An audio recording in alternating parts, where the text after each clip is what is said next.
Magandang umaga sa ating lahat. Magsitayo at ayusin ang inyong upuan bago kayo umupo. Uulitin ko, magandang umaga sa ating lahat. Okay, umupo na.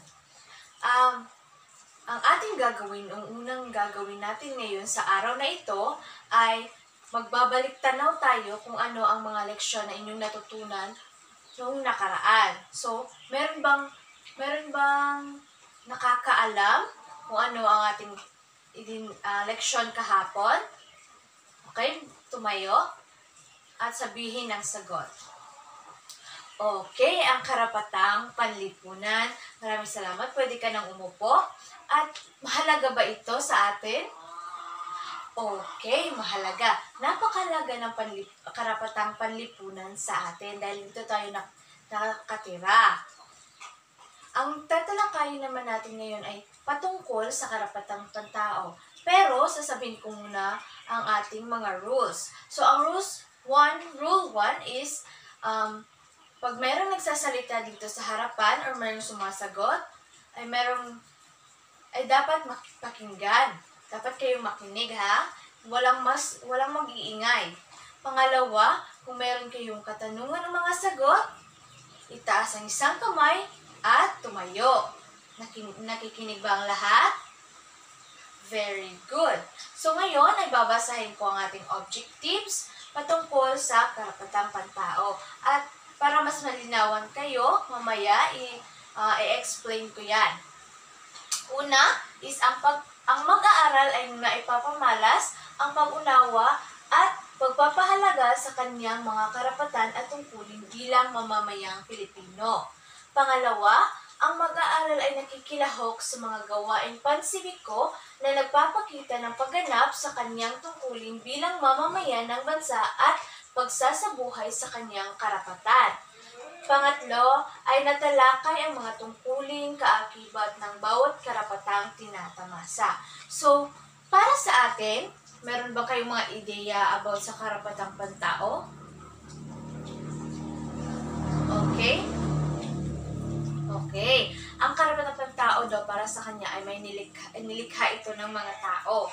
So, ngayon, babasahin ko ang anong karapatang pantao. Ang karapatang pantao ay ang mga karapatang taglay ng bawat tao dahil lamang sa kanyang pagiging tao. So, dahil lamang sa ating pagiging tao, meron tayong karapatan na maging malaya. So, ito ay hindi ibinibigay o ibinabawal ng sinuman, kundi ito ay dapat igalang at protektahan ng lahat. Ano yung mga dapat igalang at protektahan ng lahat? Okay, ang karapatang pantao. Ang karapatang pantao ay nagbibigay sa atin ng kalayaan na mas maano natin yung sarili natin, mas makilala natin yung ibang tao, mas makilala natin ang ating sarili. Pero unang-una sa lahat, nyo munang kilalanin ang inyong sarili bago nyo kilalanin yung ibang tao. Naiintindihan ba? Naiintindihan? Okay. Ang karapatang pantao ay naglalayong bigyan ng dignidad at kalayaan ang bawat individual. Ito ay nagbibigay sa atin ng karapatan na mabuhay ng malaya, nagpapahayag ng ating saloobin, at magamit ang ating kakayahan para sa ikakabuti ng ating sarili at ng iba. So, ang karapatan daw ito ay karapatan na mabuhay tayo ng malaya. Yung walang mga kailangan gawin niyo muna ito, ganyan-ganyan, para makamit niyo ang kalayaan. So, sa karapatang pantao, malaya tayo. Malaya tayo sa lahat ng ating mga ginagawa. So, ang pangalawa is magpahayag ng ating saloobin. So, malaya din tayo magpahayag ng ating saloobin. Galit tayo, malungkot, masaya, mas magaling. Dito natin napapahayag yung ating mga saloobin, yung nasasaktan ako, ganon. At magamit ang ating kakayahan para sa ikabubuti ng ating sarili at ang iba. So, dahil sa karapatang pantao, mas naaano natin yung ating sarili, nakikilala natin ang ating sarili at ang iba. Yon.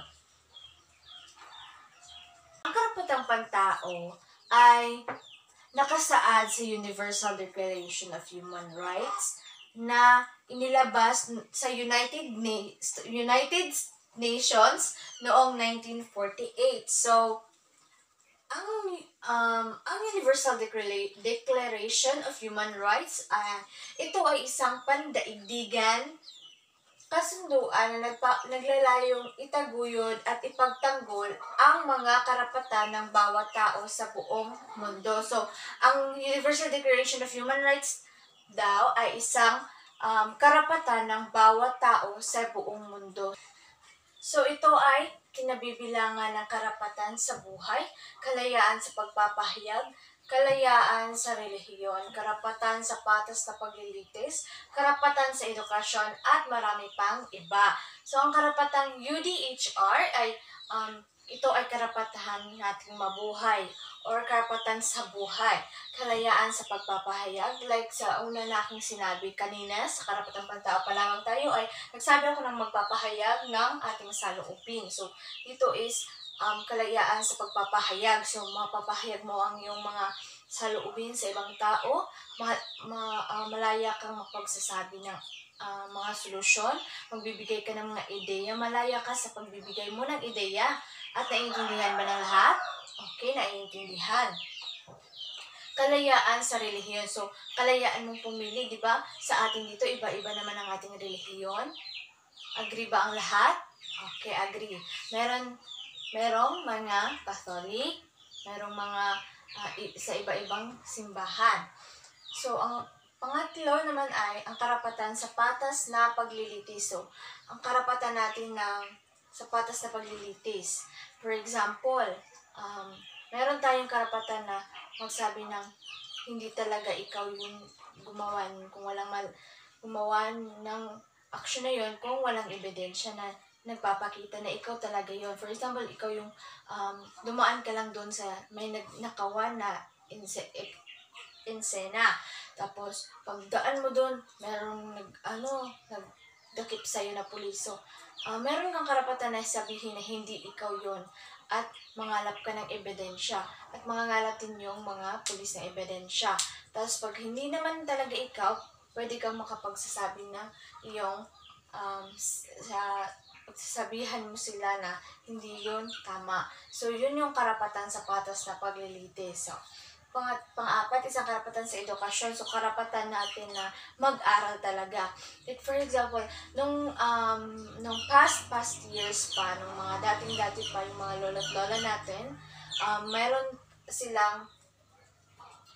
silang rules na dapat ang mga lalaki lamang nakakapag-aral.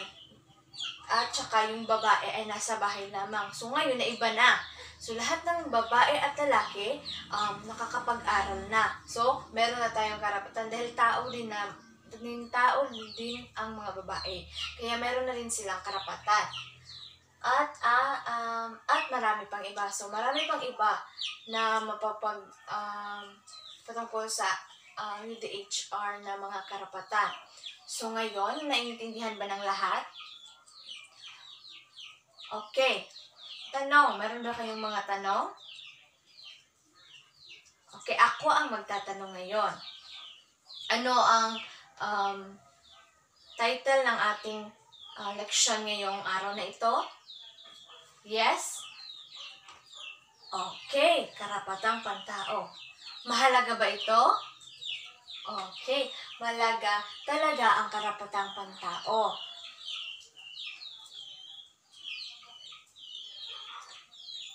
Ano ang mga kailangan natin protektahan? Ang karapatang pantao. Very good. Sa pangkalahatan naman, ang mga karapatang pantao ay dapat igalang at protektahan ng lahat ng mga individual at mga bansa. So, dapat talaga itong protektahan.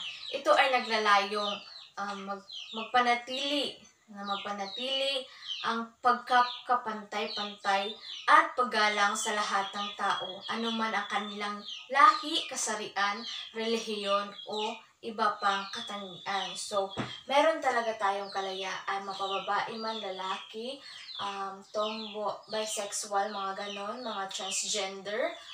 Meron talaga silang kalayaan na mabuhay dahil tao rin lamang ito. So, ngayon, kumuha ng papel. Ay, wait. Naiintindihan ba ng lahat? Okay, naiintindihan ng lahat. Ngayon, kumuha ng papel. Nakakuha na ba? Kumuha din ng lapis dahil magsusulat tayo. Okay. Ang ating gagawin is magsulat ng isang maikling tula. Like, dalawa. At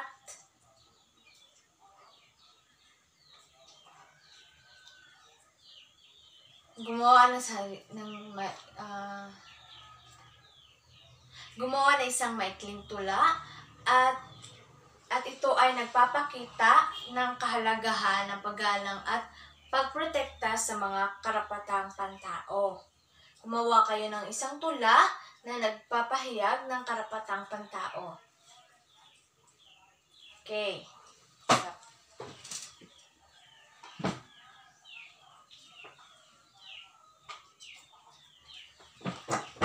Tapos na ba ang lahat?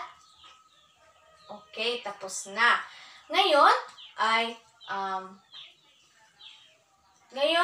maaaring hilingin sa mga at ngayon ay bahagin yun ang inyong mga ginawa.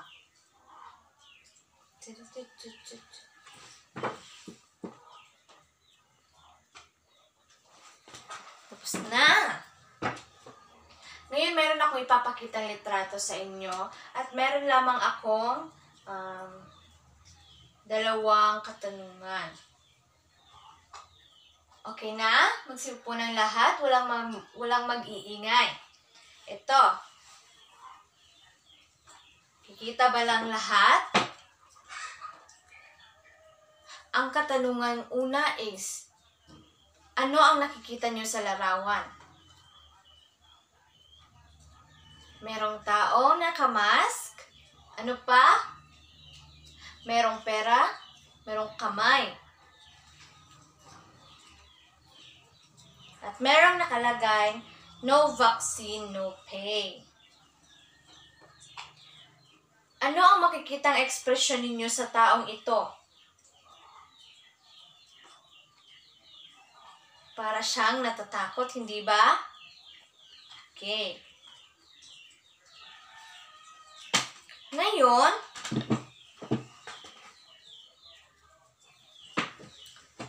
sa pangkalahatan naman ay bago tayo umuwi, uuwi na tayo. Magbuo kayo ng isang poster. Gumawa kayo ng isang poster na nagpapakita ng mga karapatang na nakapaloob sa UDHR. Ito, UDHR, yung Universal Declaration of Human Rights noong 1948. So, maaari mong gamitin ang mga larawan, mga slogan, at iba pang mga graphic upang ipakita ang kahalagahan ng bawat karapatan. Siguraduhin na malinaw at madaling maintindihan ang mensahe ng iyong poster. Okay? Naiintindihan ba? Oo. Naiintindihan ng lahat. So ngayon, magsitayo ang lahat. At magdasal. Amen. Goodbye, class!